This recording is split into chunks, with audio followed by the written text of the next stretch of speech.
Olá, eu sou Dora Kramer e esses são os meus amigos Marcelo Madureira, Márcio Fortes e Pedro Paulo Magalhães. Nosso podcast de todas as quartas-feiras não é bem assim, discutindo os assuntos da semana. E essa semana a gente vai falar num assunto que extrapola. Eu acho que ele vem de muito tempo. É que agora está se falando mais constantemente, mais gente falando, que é a questão da ofensiva dos fichas sujas, ofensiva pela impunidade dos mais variados aspectos. Começou com a tal da anistia, anistia para os condenados de 8 de janeiro, que na verdade é anistia para Bolsonaro. Aí começa com a história de deixar a lei da ficha limpa para lá, para também beneficiar Bolsonaro, e vem o presidente, novo presidente da Câmara, e diz que, olha, pode ser até essa uma ideia boa, tal. Enfim, é casuísmo para todo lado. Você fica aí, porque sobre esses casos nós vamos começar a conversar agora.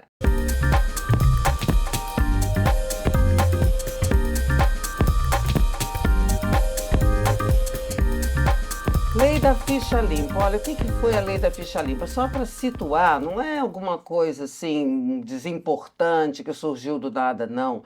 Era uma lei de iniciativa popular com 1.600.000 assinaturas que levaram 14 anos para serem colocadas. Essa proposta foi apresentada no Congresso lá em meados de 2009. O Congresso não deu a menor pelota, ficou ali se fazendo de morto. Ninguém queria, na verdade. Só que no início de 2010 começa a haver uma movimentação, em boa parte capitaneada pela Conferência Nacional dos Bispos do Brasil, e aquilo teve uma adesão tal que em maio o Congresso não teve outro jeito, aprovou. E aprovou, sabe como? Por unanimidade. Então, só faço isso, fiz essa introdução aqui, para vocês terem noção do tamanho do que é você confrontar e contra essa lei que deixa inelegível por 8 anos quem quiser se candidatar a político ou não político que tiver sido condenado por um colegiado de segunda instância. Foi o caso do Lula, né? Por isso é que ele não foi candidato lá em 2018. É o caso do Bolsonaro. E agora estão querendo reduzir esse prazo de 8 para 2 anos. E já que a gente tem eleição de 4 em 4, o que isso significa na prática? Que não tem punição. Nenhuma, não é mesmo? Poderia ser. Veja, Dora, eu ainda era deputado, eu saí de lá em 2006. Já começou a movimentação em torno da ficha limpa. Quer dizer, ela é de iniciativa popular, mas já era de conhecimento do Congresso, que não deu muita bola, não deu atenção e tal coisa. Mas aconteceu que lá para 2008, 2010, na pré-campanha de presidente da República de 2010, o assunto voltou à tona, como um objetivo, talvez eleitoral, de movimentação de campanha Nessa eleitoral altura ela já também. estava aprovada, porque ela foi aprovada em maio de 2010. Sim, mas desde o ano anterior já se discutia quem vai ser candidato, quem não vai ser, e tinha esse tema, tá certo? Quer dizer, não pode ser candidato a nada, nem a vereador em nenhuma cidade, quem tenha sido condenado em qualquer justiça. Pode ser a justiça criminal, pode ser a justiça eleitoral, pode ser a justiça de tribunal de contas. Então ela é uma lei não trivial. É uma lei tão boa quanto as outras, como qualquer lei, mas ela tem uma origem não trivial. E, portanto, mexer nela é mexer com 1.600.000 pessoas que assinaram. E dada a adesão, E as entidades, como você... E o impacto é mexer com a opinião pública, né, gente? É querer, é muita disfarçatez e coragem, né, não? É curioso porque, nesse exato momento, o eixo da opinião pública passa justamente pela questão da inflação, pela questão das contas públicas e que tais. Esse assunto, que é da maior relevância, está passando ao largo, até da própria imprensa. E isso que me preocupa ainda mais. Não, ao largo o assunto está sendo discutido, mas como ele não é um assunto que esteja na preocupação da opinião pública, o que você quer dizer é que ele pode passar feito boiada, Sim, inadvertidamente. Mas é e não é. Porque a opinião pública está ligando para a carestia, para a segurança, para isso, para aquilo, mas também para a corrupção. E parte da corrupção é a permissividade existente sobre candidaturas, eleições e tal e coisa. Eu tenho já apontado aqui, é muito recente, Mas a mercantilização da política me espanta e me impressiona. Até de forma você que grave. viveu, quantos mandatos você teve, Márcio? 3.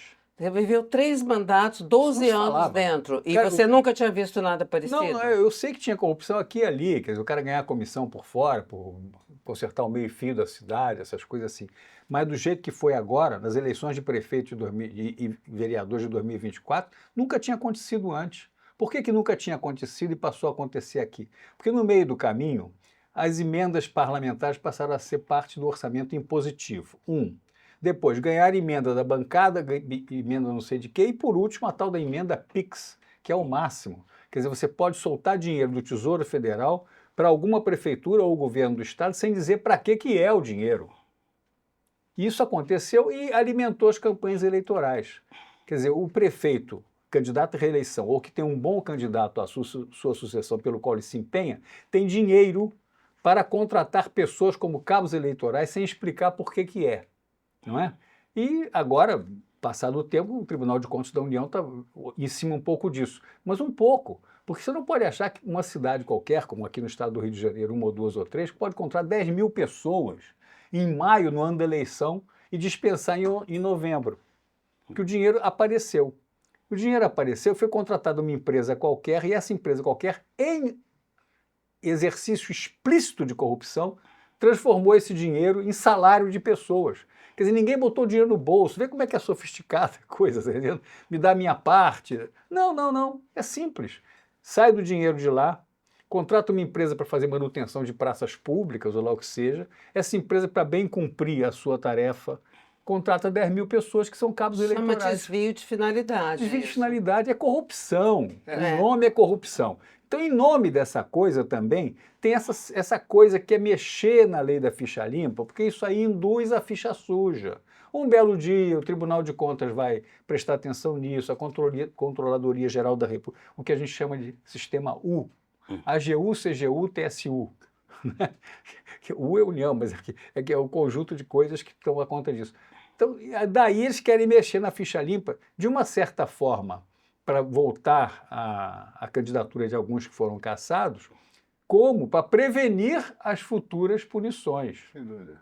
A disfarçatez é muito grande, né? Porque é jogar na falta de memória, fingir que não está fazendo, e quem está fazendo esse movimento simplesmente é o presidente da Câmara, recém-eleito. Não é ninguém Ele menos está do querendo que ele. agradar o seu povo eleitor. Exatamente. Ele foi eleito por quase unanimidade, fica querendo agradar a Ele fala, 2 anos é tempo suficiente, porque 8 anos é uma eternidade. Ora, mas o roubo também não é uma coisa razoável. Então tem que ser eternidade mesmo, tem que ser alguma coisa que iniba, que venha inibir esse comportamento. Não, a punição tem que ser palatável por eles. É muita cara de 8 pau. anos de Nós que de somos elegibilidade não é a vida potenciais inteira. infratores, queremos que a lei seja adaptada à nossa conveniência. É isso que estão O dizendo. ponto que querem mudar é só o prazo de 8 anos, por enquanto. Está se falando nisso. E não os critérios da condenação em segunda instância, se tem recurso, se não tem, é outra questão. Então, eu digo prazo de 8 anos. 8 anos é um prazo curtíssimo, na minha leitura, porque é só 2 mandatinhos. Podia ser para o resto da vida e tal, né? Mas não é. Então, daí tem o parente disso, que é achar que quem depredou a Praça dos Três Poderes no dia 8 de janeiro de 2023 não era criminoso. Era arruaceiro. Era arruaceiro, baderneiro. O mesmo Mas o presidente mesmo da Câmara. presidente vem fazer com a mesma disfarçatez, vem dizer, mas como se não tinha líder? Então, que golpe é esse que não tem líder? Parece que não Ele leram. faz julgamentos de valor que estão fora da cartilha dele, fora da atribuição dele, do escopo dele, para poder defender o indefensável, defender as forças que se uniram para poder botar ele naquele lugar. Agora, eu acho que o que está acontecendo, o que está aparecendo, até houve muita comentário, o rapaz parece bastante maduro. Eu acho que é o contrário. Ele está demonstrando, a juventude dele está mostrando o quanto que ele é imaturo, quanto que ele não tem ainda maturidade para exercer esse lugar aí, que é um lugar de... Só tem vaca sagrada, né? Não tem ninguém o lugar bobo é o nessa terceiro história. na linha sucessória do presidente da República. Na verdade, não é o segundo, que é o vice-presidente, é o primeiro, e o presidente da Câmara. O segundo isso assim, não, na sucessão é o segundo. terceiro, é o segundo. É. O curioso é que no discurso dele, de posse, né, Ele citou Ulisses Guimarães, citou a Constituição de 88, parece que ele não era nem nascido, né? Fez digamos assim, um auto de uma confissão, né? Uma declaração de amor à democracia, às instituições, à moralidade. Isso que eu achei curioso, porque logo na semana seguinte ele veio com um discurso 180 graus, o oposto. Quer dizer, isso ficou coisa de casa pensado. Isso foi engendrado. Não, e Não essa coisa é, também de... entendeu? Eu acho que foi realmente proposital. Ele preparou, né? A cama, falando, invocando Ulisses, você diz. Exatamente. Ele preparou a cama para depois vir com como se que era qual é a história de verdade. Não, e ele defende a Câmara fazendo comparações. Nós somos mais controlados do que os outros órgãos. Quer dizer, ele não fala objetivamente do problema, reconhece o problema ou analisa o problema. Não. Eu faço porque os outros também fazem, entendeu? Os outros também fazem. Então, por que a Câmara não pode fazer? Um argumento completamente furado, completamente não republicano, não tem nenhum objetivo de melhorar Isso traz o país realmente a um clima de, como se fala, de anomia, né? de desmanche das instituições, né? das ligas éticas e de princípios que faz o tecido da nação. Marcelo, lembrei de uma coisa agora que é importante. Estava no noticiário de ontem, terça-feira, o Brasil, segundo a Transparência Internacional, caiu no ranking, cresceu. Tem a pior... cresceu. A percepção de corrupção piorou muito no país. Nós estamos na companhia da Venezuela, me lembro, tem uma série de países, da 108ª. Em 180 países, estamos na 108ª num ranking, que em primeiro lugar está na Dinamarca, claro, né? Mas isso, o relatório da transparência, corroborando o que você está dizendo, ele não aponta só, aponta as razões, né, pelas quais se chegou a essa conclusão. Quais são os itens? Tem atos do Executivo, do Judiciário e do Legislativo. Todo mundo no bolo, é uma obra coletiva. Mas exatamente, então, acho que o Brasil está passando por uma tempestade perfeita dessa questão da moralidade, dos conceitos básicos, de princípios civilizatórios, né, que norteiam uma civilização de alguma forma, né, respeitar o direito do outro e, ao mesmo tempo, a questão republicana do governo ter um comportamento. Porque o governo, o executivo, não tem um norte do que está fazendo. Não tem projeto. Não tem projeto. No que deveria tomar uma atitude, que é a questão aí do déficit fiscal, da questão fiscal, não toma, e nós estamos apontando para um desastre futuro, né, que já vivemos, que já é uma repetição, não é um desastre original, que primeiro é um pecado original que está se cometendo pela primeira vez, então ninguém sabe. Não, ao contrário, já repetiu-se várias vezes a mesma atitude e estamos indo para esse caminho. O Congresso só olha intestinamente para os seus interesses comezinhos de como é que eu vou me reeleger. Por isso que para eles 8 anos é muito, porque eles só pensam na reeleição. Então, como esse é o mote, então isso vai na veia, vai no principal interesse dos congressistas. Ciro ganha-pão que é 8 anos. Se reeleger. Não é se eleger. Agora o grande objetivo é se reeleger. Então, veja bem, Se eu não me reeleger, eu sou muito incompetente. É mais sofisticado um pouquinho. Só tem um pequeno detalhe da sofisticação nesse negócio de mudar de 8 anos para um prazo menor. Não é ele. Ele é deputado, ele pode se candidatar a vida inteira porque ele não está atingido, provavelmente, quase certamente, pela lei da ficha limpa. Quer dizer, ele, você diz... Ele, deputado. Ele, deputado ou ele, Hugo Mota? Não, ele, deputado. Figura do deputado. Todos interessados. Eles estão interessados nos seus cabos eleitorais, possíveis candidatos a vereador ou a deputados estaduais nas eleições seguintes, porque serão cabos eleitorais dele. Quer dizer, um cabo eleitoral que tem mandato de vereador é muito mais importante que um cabo eleitoral qualquer. Viu? Então eles querem isso, quer isso aí um pouco. Agora, não querendo abusar da coisa, a questão do 8 de janeiro, que é parente dessa aí, a anistia, eu recomendo a todo mundo, aqueles que estão aqui nos ouvindo e os que possam saber disso, que dê uma lidinha no relatório da Polícia Federal sobre a questão do 8 de janeiro. É pequeno, tem 900 páginas, 884 páginas. Pode ler só 180, tá? Tá no Google, você põe lá, relatório da Polícia Federal sobre o 8 de janeiro. Aparece tudo, as 800 e tantas páginas, você pode se deliciar, passar um mês lendo. Então o Hugo Mota não gastou nem uma hora, porque ele nem sabe se existe esse negócio. Ficam dizendo que não é transparente, eu não sei se é transparente ou não, mas está à disposição de nós 4 e de quem bem entender. Procura no Google. Tá lá, dá um Google e vem o inquérito. Lendo aquilo é um crimão. Crime grande, o atentado de 8 de janeiro. Foi financiado, foi engendrado, foi planejado, foi isso, foi aquilo, e de fato podia ter lá mais alguns poucos que fossem inocentes úteis. Mas esses inocentes úteis não estão sendo condenados. Quem está sendo condenado é quem pegou o relógio e jogou no chão.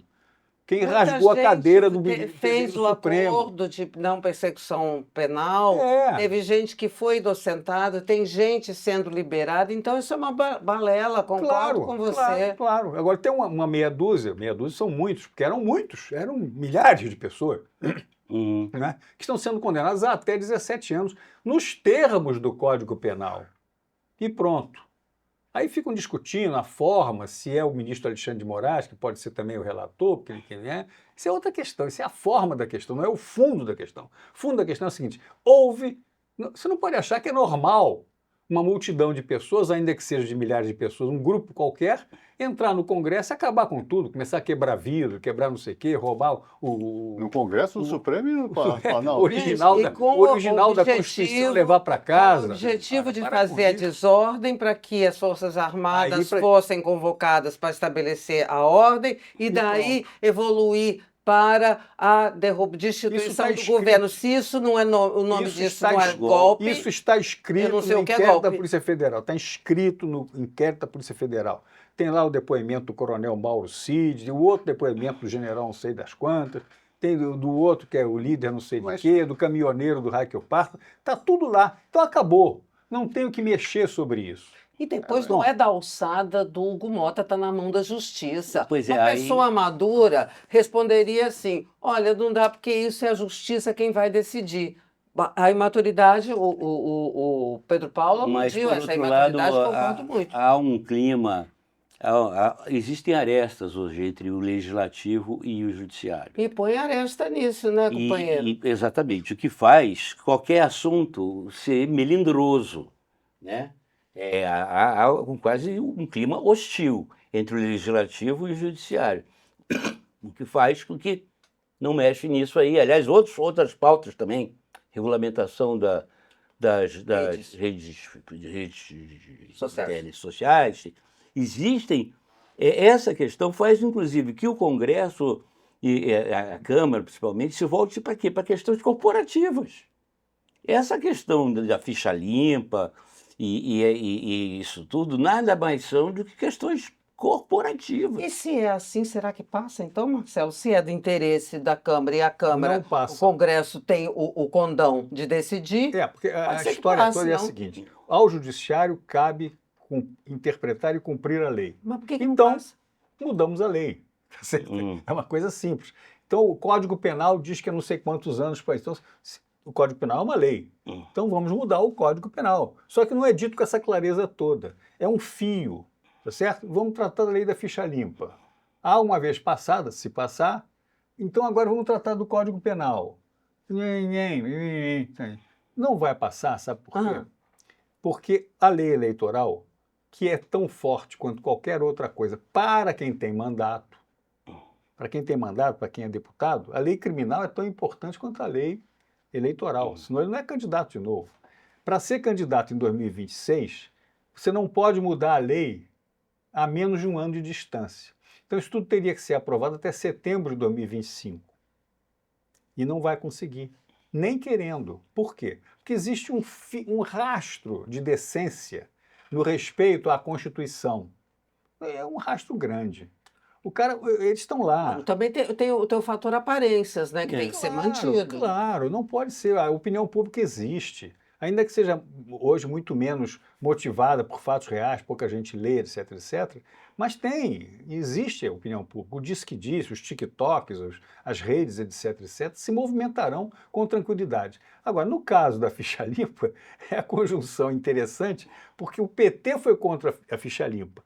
Os bolsonaristas são contra a ficha limpa. O outro é contra a ficha limpa. Então todo mundo é contra. Só quem não é contra é a opinião pública e o texto legal. Então, você mexer nisso é uma desmoralização muito grande em véspera de eleição. Quando eu digo em véspera, é que só falta 1 ano e meio para as eleições, certo? As eleições são daqui a pouquinho. Mas eu cada vez mais me convenço que os nossos parlamentares, a classe política de uma maneira geral, está se lixando para a opinião pública. Tá, não. Eles não dependem. E agora que você tem essa chuva de dinheiro, né, que permite você contratar os seus cabos Mas ninguém está vendo. O quê?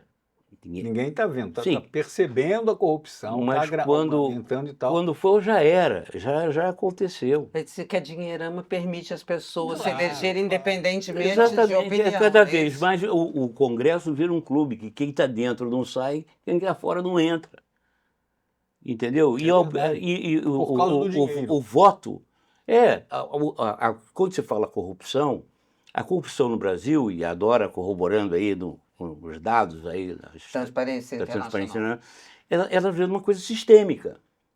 Faz parte, entre aspas, da nossa democracia, essa corrupção sistêmica dentro do aparelho de Estado. Entendeu? Vira uma democracia de fancaria. Né? E é que a gente tem num plano geral. Foi dito aqui, nós somos uma nação que não tem um plano, não tem um rumo. A gente sente o próprio executivo não tem nenhuma agenda, e nem a agenda que está na cara dele, ele sabe como conduzir. E você tem um judiciário que não se dá o respeito. Porque semana passada já teve escândalo no Mato Grosso do Sul, de venda de sentenças envolvendo desembargadores e juízes, já teve no Maranhão. Quer dizer, isso não aparece, esses cogumelos não aparecem no gramado, né, à toa. Isso é plantado. Entendeu? Então, o problema no Brasil, como eu estava dizendo, é o problema de economia. Você tem uma dissolução. Uma ausência de liderança forte, específica, de cara limpa, costas largas. E vem a cereja do sundae, que é a questão número 1, que é a questão da violência, a questão da criminalidade, que cada vez mais atinge o cotidiano do cidadão. Aqui no Rio de Janeiro, só no mês de janeiro, foram 24 pessoas vítimas de bala perdida, trabalhadores, crianças. 200 carros roubados por dia. Aí você lê, eu li no Metrópolis, o CVV, né, o Comando Vermelho e o PCC fazendo um acordo, né, de paz para poder dividir os territórios, explorar melhor os seus crimes e também fazer pressão para diminuir o rigor dos seus líderes que estão em prisões federais de segurança máxima. Está aí o exemplo do Congresso. O Congresso dando exemplo para a criminalidade. É assim que se resolve, é com um grupo de pressão. É você tendo o poder de decidir, você vai arrastando. Tecnologia. Estão passando a tecnologia, estão repassando a tecnologia da impunidade. É assim. Aí o PCC e o Comando Vermelho põem a cabeça para fora, viram notícia de jornal que estão se articulando para fazer pressão, para que os seus líderes presos com condenações centenárias sejam melhor tratados, para poderem liderar de lá, para poder ter um celular, para poder legalizar o comando de... durma com o barulho desse. Gente, tem um traço de união aí, todos lutando contra restrições, estão se sentindo muito restritos nas suas ações. Não, isso é não civilizatório. O Brasil está numa trajetória... Não civilizatória. Não civilizatória. É isso. E aí, isso a gente nem pega aqui num mundo, num contexto mundial hoje extremamente complexo, que exige das sociedades, não só das lideranças, mas das sociedades, tomadas de posição, estratégias, atitudes, que não passam a 200 milhas dos nossos dos nossos políticos, dos nossos parlamentares. Mais ou menos, né, Marcelo? Porque isso é muito dinâmico, tudo isso é muito dinâmico. Só não pode, em algum momento, isso desviar para o apelo à não democracia. E o perigo é esse. Porque se está assim, se nós temos uma suposta democracia funcionando, eleições regulares, imprensa liberada, a imprensa é que noticia essas coisas. Então, daqui a pouco vem um cara assim, fecha a imprensa, tá dizendo demais e tal. Então, você não pode apelar ou dar a entender que você, sem democracia, resolve esse caso, que é uma coisa... Eu não estou dizendo isso, não, mas, eu pelo sei, amor de Deus. não é você, quem sou eu? Você é o democrata por definição, não é isso. O mundo todo tem esse tipo de discussão, tá certo? A partir dos fatos que a gente está vendo. Não é só o Trump que tomou posse que está querendo invadir agora Israel.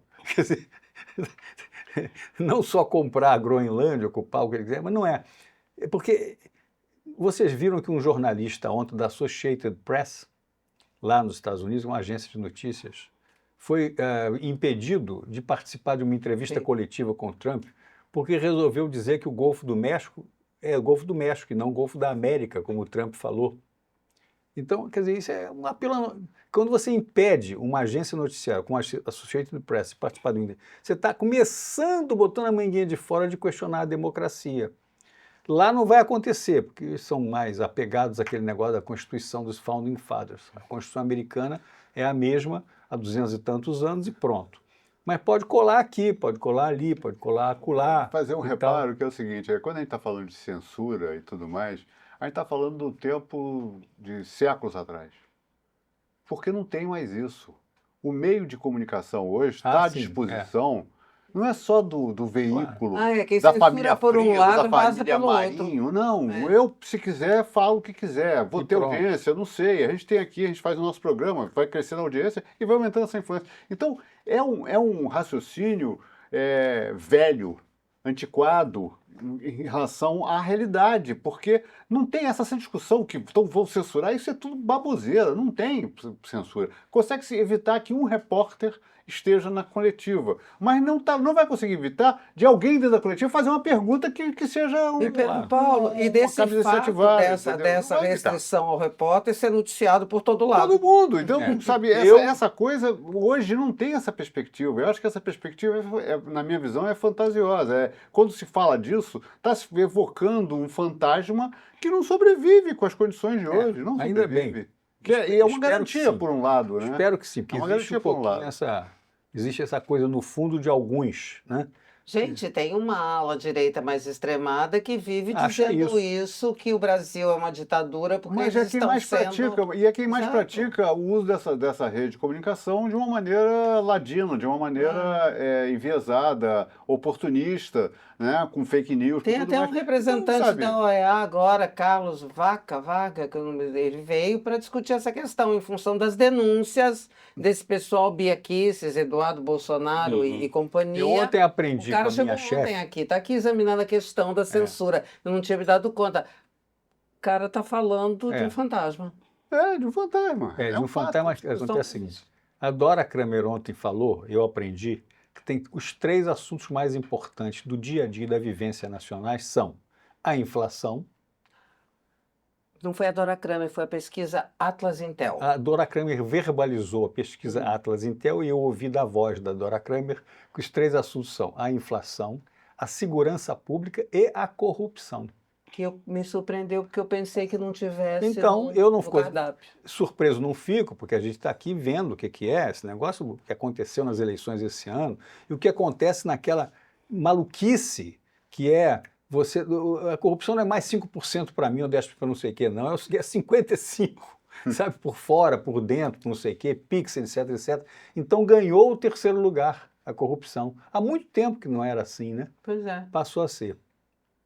Bom, ficou todo mundo em silêncio, isso quer dizer que está na hora de acabar. Depende de você. Eu desconfio que o nosso caso... Lembra essa música? Eu não lembro de quem é. Eu desconfio que o nosso caso está na hora de acabar. Há um adeus em cada gesto, em cada olhar. Pois isso Bom, outro dia eu esqueci completamente quem é. Eu acho que era o querido Calbi. Não, Calpino era compositor. Gente, quem quiser, manda para nós aqui, porque junto com o seu clique, com o seu compartilhamento e com a sua inscrição, a gente também pode estar recebendo